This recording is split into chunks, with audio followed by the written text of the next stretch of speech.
ஏசாயா எழுதின தீர்க்கதரிசன புத்தகம் 40ஆம் அதிகாரம் 5ஆம் வசனம். கர்த்தரின் மகிமை வெளியரங்கமாகும், மாம்சமான யாவும் அது ஏகமாய் காணும். கர்த்தரின் வாக்கு அதை உரைத்தது என்றும் வனாந்திரத்திலே கூப்பிடுகிற சத்தம் உண்டாயிற்று. கர்த்தருடைய மகிமை வெளியரங்கமாகும் என்று சொல்லி ஆண்டவர் அந்த வார்த்தையை நமக்கு கொடுத்திருக்கிறார். தேவன் தன்னுடைய மகிமையை வெளியரங்கமாக்கும் பொழுது என்ன நடந்தது என்று சொல்லி இந்த செய்தியினுடைய கடைசியில, இந்த செய்தி இந்த ஒரு மாசத்துக்குள்ள நம்ம தியானிப்போம். கர்த்தருடைய மகிமை உங்களுக்காய் வெளியரங்கமாய் வரும் பொழுது என்ன நடக்கும் என்று சொல்லி தேவனுடைய வார்த்தை உங்களுக்கு நான் கடைசி வாரத்தில் பேசுகிற தேவனுடைய பிள்ளைகளை, இந்த வார்த்தை பார்க்கும் பொழுது தேவனுடைய மகிமை வெளியரங்கமாகும் என்ற வார்த்தை, அது உங்களால புரிஞ்சு கொள்ள முடிஞ்சா அந்த வார்த்தை உங்களுக்கு அதிபயங்கரமா தெரியும். புரிஞ்சு கொள்ள முடியல அப்படின்னா வெறும் கர்த்தருடைய மகிமை வெளியரங்கமாகும், அவ்வளவுதான், அப்படியே தெரிஞ்சிடும். பட் நான் உங்களுக்கு சொல்லிக் கொள்கிறேன் தேவனுடைய பிள்ளைகளை, இந்த வருடத்துல தேவனுடைய மகிமை இந்த ஊழியத்திற்காக, இந்த ஊழியத்தில் இருக்கிற இந்த சபையில் இருக்கிற ஒவ்வொரு மக்களுக்காக தேவனுடைய மகிமை வெளியரங்கமாகும் என்று சொல்லி நான் அறிக்கைப்பட்டேன். நம்ம கர்த்தருக்கு காத்திருந்தா என்ன பண்ணுவோம்? நம்ம புது பலன் அடைஞ்சு எழும்பிடுவோம். நம்ம எழும்புவோம். நிச்சயமா ஒரு முன்னேற்றம் உண்டு.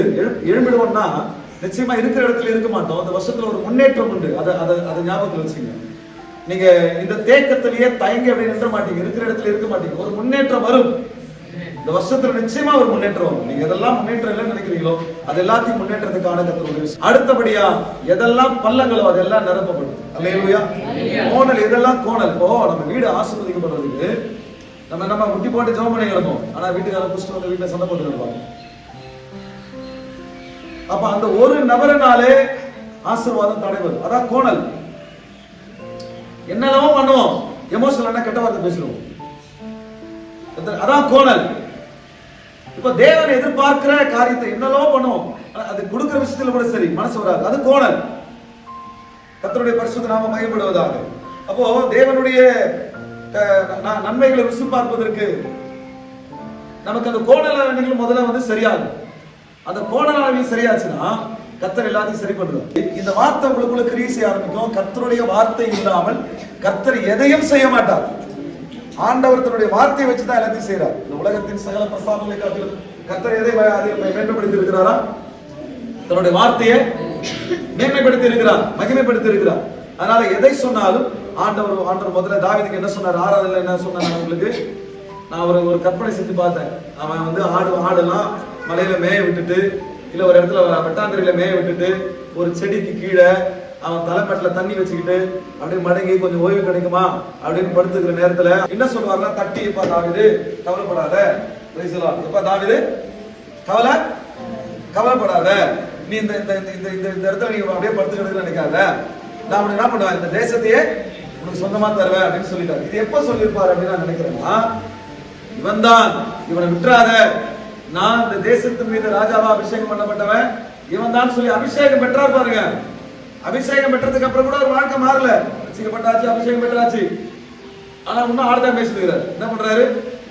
இன்னும் ஆடுதான் மேய்ச்சிட்டு இருக்கிறாரு. அப்ப ஆடு மேய்ச்சிருந்த தாவீதை பார்த்து கவலைப்படாதுமா, இந்த தேசத்தை உனக்கு நான் சொந்தமா தருவேன்னு சொல்லியிருப்பாரு. அப்ப அந்த தேசம் சொந்தமா இருந்ததா?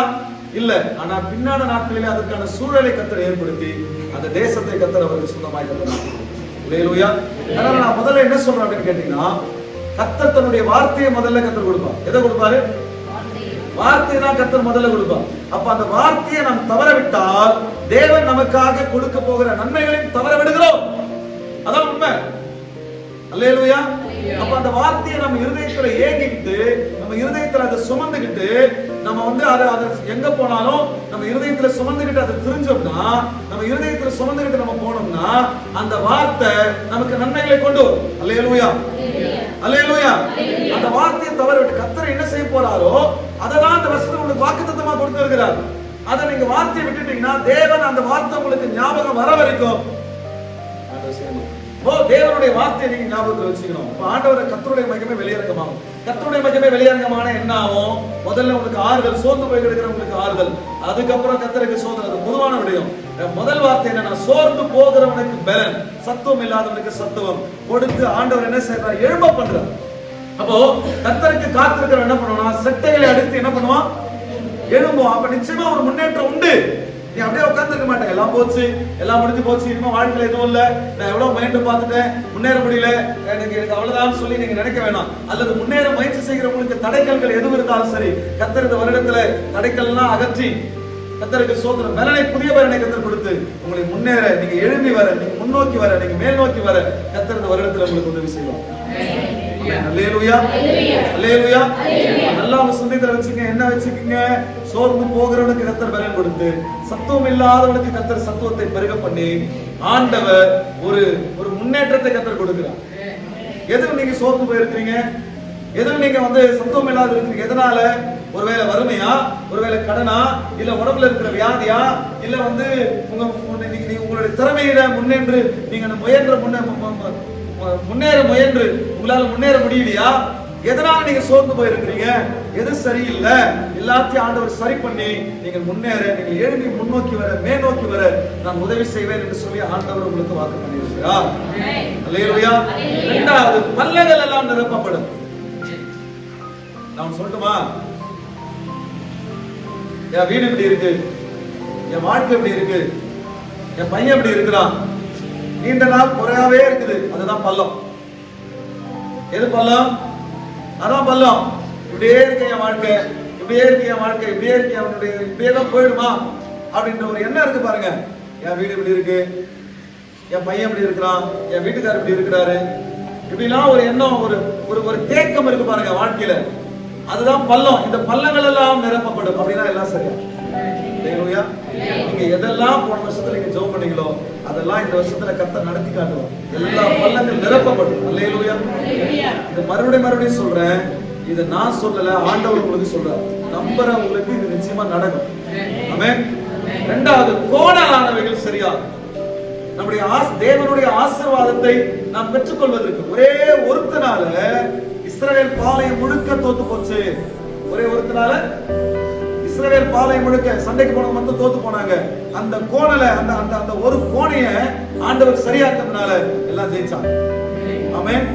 குடும்பம் முழுக்க ஜெபம் பண்ணியும் வீட்டுல இருக்கிற ஒருத்தர் சரியில்லாதனால, அந்த கோணல் அப்படியே இருக்கிறதுனால வீட்டுல நன்மை இல்ல, ஆசீர்வாதம் இல்ல, வாழ்க்கையில முன்னேற்றம்.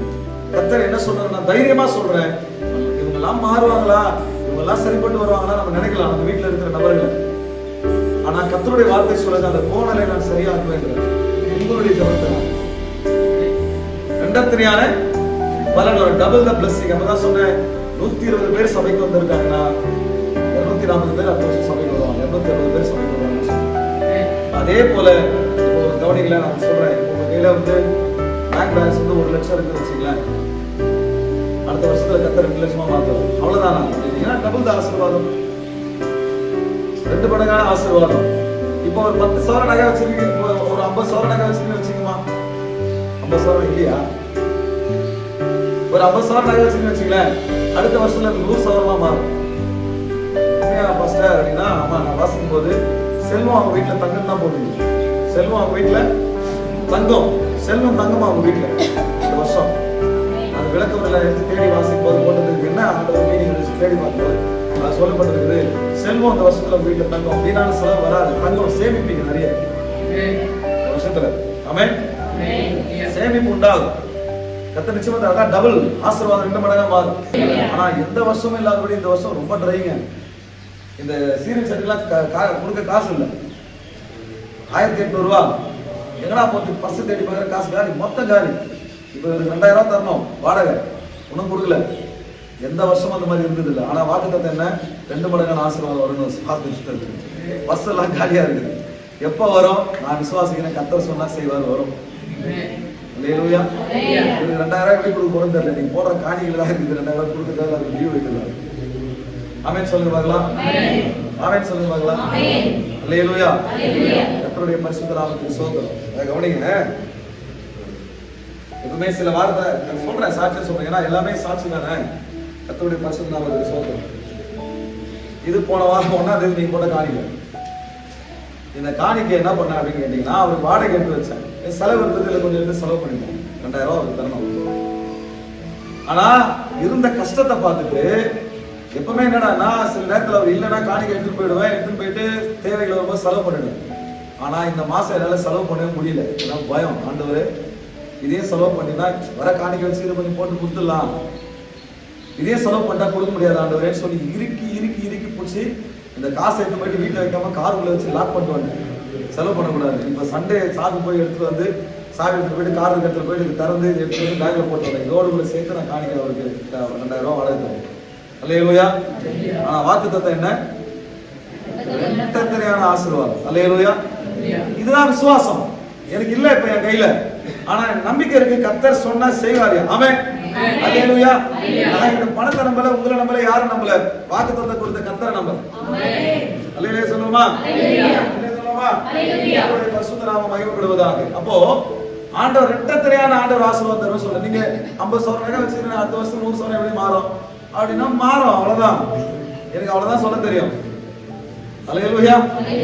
அது மாறும். நீங்க 2 பேரா இருக்கிறீங்கன்னா அடுத்த வருஷம் 3 பேரா மாறுவீங்க, 4 பேரோட மாறலாம். என்னை பொறுத்த வரைக்கும் நான் தைரியமா சொல்லுவேன், திடமா சொல்லுவேன், கர்த்தருடைய வார்த்தையை நம்பிட்டியா? எது ஒன்னாலும் இந்த உலகத்துல எது ஒன்னாலும் ஏமாத்தோம், ஆனா கர்த்தருடைய வார்த்தை மட்டும் என்னை ஏமாத்தாது. அந்த நம்பிக்கை எனக்கு ஆணித்தரமா இருக்கு, கொஞ்சம் கூட அசைக்க முடியாத நம்பிக்கை இருக்கு. என்னை யாரு வேணாலும் ஏமாத்துவாங்க, நான் யாருக்கிட்ட வேணாலும் ஏமாந்து போயிடுவேன், ஆனா என்னை ஏமாத்தாத ஒன்னே ஒண்ணு எதிரான கர்த்தருடைய வார்த்தை மட்டும்தான். அந்த வார்த்தையை நான் நம்பிட்டேன்னா அந்த வார்த்தை என்ன நிச்சயமா ஏமாத்தவே ஏமாத்தாது. அந்த வார்த்தை எனக்கு அந்த என்ன இருக்குதோ அந்த வார்த்தை எனக்கு அப்படியே நிறைவேற்றி முடிச்சிடும்ன்ற நம்பிக்கை இந்த மட்டும் எனக்கு இருக்குது. ஆனா இன்னொன்னு சொல்றேன், கர்த்தருடைய வார்த்தையை நான் நம்ப எனக்கு முடியல அப்படின்னா, கர்த்தருடைய வார்த்தையை நம்பக்கூடிய திராணி எனக்குள்ள இல்லைன்னா, நான் தேவனிடத்திலிருந்து ஆசீர்வாதத்தை பெற்றுக் கொள்வதற்கு தகுதியற்றவனாக மாறிவிடுவேன். இதுவும் எனக்கு தெரியும். அதனால தேவனுடைய வார்த்தை உங்களை நோக்கி வரும் பொழுது அது விசுவாசிக்கக்கூடிய திராணி உங்களுக்கு வேண்டும் என்று சொல்லி நான் ஆண்டவரிடத்தில் வேண்டிக் கொள்கிறேன். ஏன்னா அவன் சொல்றான், என் அவிசுவாசம் நீங்கும்படி எனக்கு உதவி செய்யும் ஆண்டவரே அப்படின்னு சொல்லி அவன் கேட்கிறான். அப்ப அந்த அவிசுவாசம் நீங்கினாலும் அதுக்கு ஆண்டவர் தான் கிரியை செய்யணும். அப்புறம் தான் ஆண்டவர் நன்மை செய்யறார். நன்மை செஞ்சு அந்த பிசாச ஓட்டியா பையனை திருப்பி கையில கொடுக்குற, போடா நல்லா இருக்கும் போடா அப்படின்னு சொல்லி சொல்றாரு. அல்லேலூயா. அதனால உங்களுக்காக இந்த நேரத்தில் நான் நம்முடைய தேவனிடத்தில் நான் விண்ணப்பத்தை வைக்கிறேன். தேவனே, தேவனுடைய வார்த்தையை விசுவாசிக்க கூடாத கடினமான இருதயத்தை, மந்த புத்தியை மாற்றி விசுவாசமுள்ள இருதயத்தை ஜனங்களுக்கு தருவீராக என்று சொல்லி நான் ஆண்டவரிடத்தில் விண்ணப்பம் பண்ணுகிறேன். ஏனென்றால் தேவனுடைய வார்த்தையை விசுவாசிக்கக்கூடிய திராணி இல்லாதவர்களாக நாம் இருப்போம் என்று சொன்னால் தேவனுடைய நன்மைக்கும் அவருடைய ஆசீர்வாதத்திற்கும் நாம் விளக்கப்பட்டவர்களாக இருக்கிறோம். அதனால்தான் சாராள் என்று சொன்னார். சாராள் ஏன் நகைக்கிறார்? ஏன் நகைக்கிறார் அப்படின்னும் போது, எனக்கு வயசாகி போச்சு, என் கர்ப்பம் செத்து போச்சு, எனக்கு பீரியட்ஸ் நின்றுச்சு, எனக்கு என்னாச்சு, எனக்கு பீரியட்ஸ் மாதவிடாய் வரல. மாதவிடாய் நின்று போனவர்கள் குழந்தை பெற்றுக்கொள்ள முடியாது, தெரியலையா? குழந்தை பெற்றுக்கொள்ள முடியாது. என் மாதவிடாய் நின்று போச்சு, என் வீட்டுக்காரன் வயசாகி நடுமுது கூணு வந்து போயிட்டான் வீட்டுக்காரன். இந்த நேரத்துல உங்களுக்கு அடுத்த உற்பத்தி காலத்திட்டத்துல வருவேன், நீ ஒரு சாரால் ஒரு ஆண் பிள்ளையை மார்போடு அணைத்து கொண்டிருப்பாய் சொல்றியே, அது எப்படி நடக்கும் தானே நீ நினைக்கிற? ஆண்டவர் அவிசுவாசம் எப்படி நீக்கிறார் பாருங்க. சாராள் கிட்ட தான் ஆண்டவர் அற்புதம் செய்யணும், ஆனா தேவன் சொல்றாரு சாராள் ஒரு குழந்தை கொடுப்பன்னு சொல்றாரு. அந்த அற்புதம் சாராள் கிட்ட தான் நடக்கணும். ஆனா சாராளுக்குள்ள இருக்கிறது என்னது? அவிசுவாசம். சூழ்நிலையை பார்க்கிறார். அப்ப அந்த அவிசுவாசம் இருக்கும் பொழுது அந்த அவிசுவாசம் ஆண்டவர் அதை உடைக்காம, அந்த அவிசுவாசத்தை சாராளை விட்டு ஆண்டவர் எடுத்து போடாம இந்த நன்மையை அவரால் செய்யவே முடியாது. அதனால டைரக்டா சாராளை என்கவுண்டர் பண்றாரு ஆண்டவர். டைரக்டா போய் பேசுறாரு. சாராள் ஏன் நினைக்கிற? ஆண்டவரை சீப்பா அப்படின்னு சொல்லி தள்ளி விட்டு பாப்பா அப்படின்னு சொல்லிட்டு போயிட்டே இருந்திருக்கலாம். ஆண்டவர் செய்ய போறது அவர் தானே. அவரையே சாராள் கிட்ட போய் பேசணும். அவருடைய ரேஞ்சுக்கு அவர் இறங்கி பேசணும். அவருடைய மகத்துவம் என்ன, அவருடைய வல்லமை என்ன, அவர் எவ்வளவு பெரிய ஆண்டவர். கேலி கிண்டல் பண்ணி, கர்த்தருடைய வார்த்தை கிண்டல் பண்ணி சிரிக்கிற அந்த சாராள் கிட்ட போய் ஆண்டவர் பேசணும். என்ன அவசியம்? என்ன அவசியம்னா, சாராள் அவிசுவாசத்தில் இருக்கிறார். அந்த அவிசுவாசம் நீங்கினால் ஒழிய அந்த நன்மை இறைவனாலும் செய்ய முடியாது. அல்லேலூயா.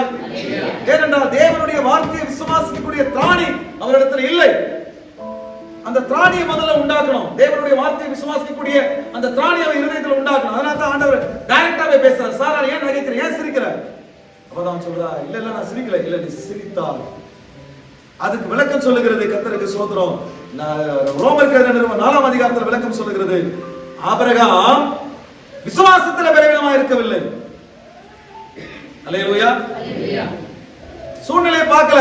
என் பொண்டாட்டிக்கு இப்படி மாதவிடாய் நின்று போச்சு, எனக்கு வயசாகி போச்சு, எனக்கு குழந்தை பிறக்கும்னு சொல்லி அவன் நினைக்கல, அவிசுவாசமா இருக்கல. ஒன்னே ஒண்ணு நினைச்சான். என்ன நினைச்சான்? வாக்குத்தத்தம் பண்ணின தேவன் அதை நிறைவேற்ற வல்லமை உள்ளவராய் இருக்கிறார். அல்லேலூயா.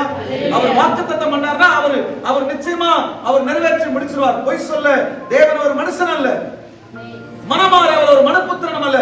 அவர் சொல்லியும் செய்யாதிருப்பாரோ, அவர் வசனத்தை நிறைவேற்றாதிருப்பாரோ, அவர் சொல்ல ஆகும், அவர் கட்டளையிட நிற்கும். அல்லேலூயா. எல்லாரும் அப்படியே நடக்கும் அப்படின்னு சொல்லி ஆபிரகாம் விசுவாசம். இப்ப இந்த விசுவாசம் சாராளுக்குள்ள டிரான்ஸ்ஃபர் ஆகணும், சாராளுக்குள்ள மாற்றப்படணும். அப்ப மாற்றப்படுது எப்போ? தேவன் சந்திக்கிறார். என்ன சந்திக்கிறார்? ஏன் நகைக்கிற? இல்ல நகைக்கல, நீ இப்படிதானே நினைக்கிற, உனக்கு மாதவிடாயில பீரியட்ஸ் என்ன போச்சு, வீட்டுக்காரன் வந்து இந்த மாதிரி உடம்பு சரியில்லாம ஆயிட்டான், வயசாகி போச்சு, எப்படி குழந்தை பிறகுதுன்னு நினைக்கிற? இல்ல, தேவனால் கூடாத காரியம் ஒன்றும் இல்லை. ஒன்னே நினைச்சுக்கோ, கர்த்தருக்கு ஸ்தோத்திரம், நீ பிறந்தது கர்த்தராலே. ஆமென். நீ ஒன்னும் வானத்துல குச்சிட்டு வரல, நீ பிறந்தது கர்த்தர் தான் உன்னை உருவாக்கினார். எப்படி தெரியுமா? ஆதாம்னு ஒருத்தனை என்ன பண்ணாரு? மண்ணினாலே உண்டாக்கினாரு. அவனுக்கு எல்லாத்தையும் மண்ணினால உண்டாக்கி வச்சுட்டு நாசியில சுவாசம் முதலார் உயிரா வந்தான். அவனுடைய விலாயிலிருந்து ஒரு பெண்ணை உண்டாக்கினாரு. அவங்க 2 பேரும் சேர்ந்து தான் குழந்தையை பெற்று வச்சிருக்காங்க. எல்லாம் தேவனால் உண்டாச்சு. தேவன் நினைச்சா அவர் கொல்லவும் உயிர்ப்பிக்கவும் வல்லவர். அல்லேலூயா. அதனால ஆண்டவர் மேல நம்பிக்கை வை அப்படின்னு சொல்லிட்டு அந்த அவிசுவாசத்தை ஆண்டவர் முறிச்சு சாராளுடைய இதயத்துல எடுத்து போடுறார். சிந்தையிலிருந்து எடுத்து போட்டுட்டு அடுத்த வருஷத்துல பாத்தீங்கன்னா அவங்களும் ஒரு விசுவாசியா மாறிடுறாங்க, குழந்தையை பெற்றுக்கிறாங்க. இப்ப வேதம் சொல்லுகிறது, உங்கள் தாயாகிய சாராளை நோக்கி பாருங்கள். அல்லேலூயா. நம்ம எல்லாருக்கும் தகப்பன் யாரு? ஆபிரகாம். எதனாலே? விசுவாசத்தினாலே. நம்ம எல்லாருக்கும் தாய் யாரு? சாராள். எதனாலே? விசுவாசத்தினாலே. based on faith. Hallelujah. based on faith. without faith, faith இல்லனா, நம்பிக்கை இல்லனா ஒண்ணும் கிடையாது. அல்லேலூயா. ஆனால் நான் உறுதியா சொல்றேன், தேவனுடைய வார்த்தையை உள்ளபடியே நான் ஏற்றுக்கொள்வதற்கு நான் திராணியற்றவனாக, நம்பிக்கை இல்லாதவனாக, விசுவாசத்துல நான் திராணியற்றவனாக இருப்பேன் என்று சொன்னால் தேவனுடைய ஆசீர்வாதத்துக்கு நான் விலக்கப்பட்டவனாக இருக்கிறேன். ஆனா நான் ஒன்னே ஒன்று சொல்றேன், மறுபடியும் சொல்றேன், தேவனுடைய பிள்ளைகளே, நான் மறுபடியும் உங்களுக்கு சபையில நான் அறிக்கையா சொல்லுகிறேன், இந்த உலகத்துல யார் வேணாலும் உங்களுக்கு நம்பிக்கை துரோகம் பண்ணலாம், கர்த்தருடைய வார்த்தை உங்களுக்கு நம்பிக்கை துரோகம் பண்ணவே பண்ணாது. அல்லேலூயா. நீங்க எதை நம்புறீங்களோ இல்லையோ, ஒன்றே ஒன்று சொல்லுகிறேன், தேவனுடைய வார்த்தையை மாத்திரம் நீங்க உறுதியா நம்புங்க. அதை மட்டுமே உங்களுடைய ஆயுதமாக, உங்கள் துணையாக, உங்கள் நம்பிக்கையாக நீங்க அதை வைத்துக் கொள்ளுங்கள். ஒரு நாள் தேவனுடைய வார்த்தை உங்களை கைவிடாது, உங்களுக்கு துரோகம் பண்ணாது, உங்க நம்பிக்கை கெடுக்கவே கெடுக்காது. தேவனுடைய வார்த்தை, இந்த வார்த்தை உங்களுக்கு நன்மை செய்யும். அல்லேலூயா. கர்த்தர் சொல்றாரு, போன நாள் எல்லாம் சொல்றாரு, இது எப்படி மாறும், ஏன் மாறும் தெரியாது, தெரியாது. எப்படி மாத்த போறாரு ஆண்டவர், மாத்த போறாரு அவர் எனக்கு தெரியாது. அப்போ தேவனுடைய வார்த்தையை உள்ளபடியே நீங்கள் ஏற்றுக்கொள்ளுங்கள். போன நாளில் சபையாக பள்ளங்கள் எல்லாம் நிரப்பப்படும். கர்த்தருடைய நாமத்தில் சொல்லுங்க. அடுத்தபடியா குன்றுகள், நீங்கள் பார்க்கிற குன்றுகள் எல்லாம், வறண்ட குன்றுகள் எல்லாம் உங்களுடைய மேய்ச்சலின் நிலமாக மாறும். நான் சொன்னேன் இல்லையா, நீங்க எதை கவனிச்சிங்களோ இல்லையோ, இதை மட்டும் கவனிங்கன்னு சொல்லி சொன்னேன். என்னது? இதை மட்டும் கவனிங்கன்னு சொல்லி சொன்னேன். என்ன சொன்னேன்? மேய்ச்சலின் நிலமாகும். உங்களுக்கு வாய்ப்புகளை கர்த்தர் உருவாக்கி தருவார். இந்த படியிலே நின்று கொண்டிருக்கிறேன் என்று சொல்லி நினைக்காதீங்க. அடுத்த படி நீங்க முன்னேறுவதற்கு கர்த்தர் உங்களுக்கு வாய்ப்பை உங்களுக்கு ஏற்படுத்தி தருவார். ஆமென். அல்லேலூயா. அதை ரிசீவ் பண்ணக்கூடிய திறமை இருக்கணுங்க, அது திராணி இருக்கணும், அது விசுவாசம் இருக்கணும். தேவனுடைய வார்த்தை புல்பிட்ல இருந்து வரும்போது அந்த வார்த்தையை அப்படியே ஏற்றுக்கொள்ளக்கூடிய அந்த மனோபலன், அந்த திராணி நமக்கு இருக்கணும். ஆமென். சொல்றது ஏற்று மேய்ச்சலின் நிலகம் உனக்கு உண்டாகும். எங்கெல்லாம் எனக்கு வாய்ப்பு இல்லை, ஆண்டவர் சொல்றாரு, நீ எதெல்லாம் வறட்சியான இடம் நீ பாத்தியோ, எனக்கு வறட்சி நீ பாத்தியோ, அந்த குன்றுகள், அந்த மேடுகள் எல்லாம் உனக்கு மேய்ச்சல், பசும்புல் நிறைந்த மேய்ச்சலின் நிலமாக மாறும். உன்னை சுத்தி வாய்ப்புகள் தான் இந்த வருஷம் இருக்கும். எனக்கு வாய்ப்பே இல்லை, நான் எப்படி முன்னேறுவேன், நான் எப்படி என்ன பண்ணுவேன், நீங்க தவிச்சிட்டு இருந்தீங்க இல்லையா? இப்ப ஆண்டவர் சொல்றாரு, உங்களை சுத்தி வாய்ப்புகளை ஆண்டவர் ஏற்படுத்தி தருவார். நீங்க செலக்ட் பண்ணணும் வாய்ப்பு, அந்த மாதிரி கர்த்தர் வாய்ப்பு. அப்படி என்றால் இந்த ஆண்டு மகிமை நாள்.